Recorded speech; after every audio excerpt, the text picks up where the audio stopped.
કોંગ્રેસના મહાઅધિવેશનને લઈ કોંગ્રેસ પક્ષ દ્વારા તૈયારી શરૂ કરવામાં આવી। 8 એપ્રિલ અને 9 એપ્રિલ ખાતે મહાઅધિવેશનને લઈ સુરેન્દ્રનગર કોંગ્રેસ પક્ષ દ્વારા તૈયારીઓ શરૂ કરવામાં આવી। કોંગ્રેસના મહાઅધિવેશનને લઈ કોંગ્રેસ પક્ષ દ્વારા તૈયારી શરૂ કરવામાં આવી। અનેક વર્ષો બાદ અમદાવાદ ખાતે કોંગ્રેસનું મહાઅધિવેશન કરાયું। આયોજન 8 એપ્રિલ અને 9 એપ્રિલ ખાતે મહાઅધિવેશનને લઈ સુરેન્દ્રનગર કોંગ્રેસ પક્ષ દ્વારા તૈયારીઓ શરૂ કરવામાં આવી। મહાત્મા ગાંધી કોંગ્રેસ પ્રમુખ બન્યા તેને 100 વર્ષ પૂરા થશે અને સાથે સરદાર પટેલની પણ 150મી જન્મ જયંતિની કોંગ્રેસ કરશે ઉજવણી।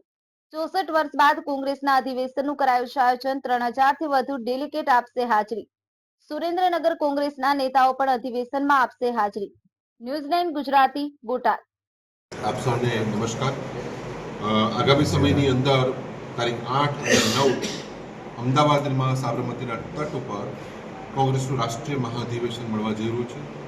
64 વર્ષ બાદ આ મહાઅધિવેશન અમદાવાદ ખાતે ગુજરાતમાં મળી રહ્યું છે। ત્યારે પૂજ્ય મહાત્મા ગાંધીજી જેણે આ દેશને આઝાદી અપાવી એ કોંગ્રેસ પક્ષના પ્રમુખ બન્યા એને 100 વર્ષ પૂર્ણ થયા છે અને સરદાર સાહેબ આ ગુજરાતની પુણ્યભૂમિના સપૂત કોંગ્રેસ પક્ષ એમની જન્મ જયંતિને 150 વર્ષ પૂર્ણ થયા છે।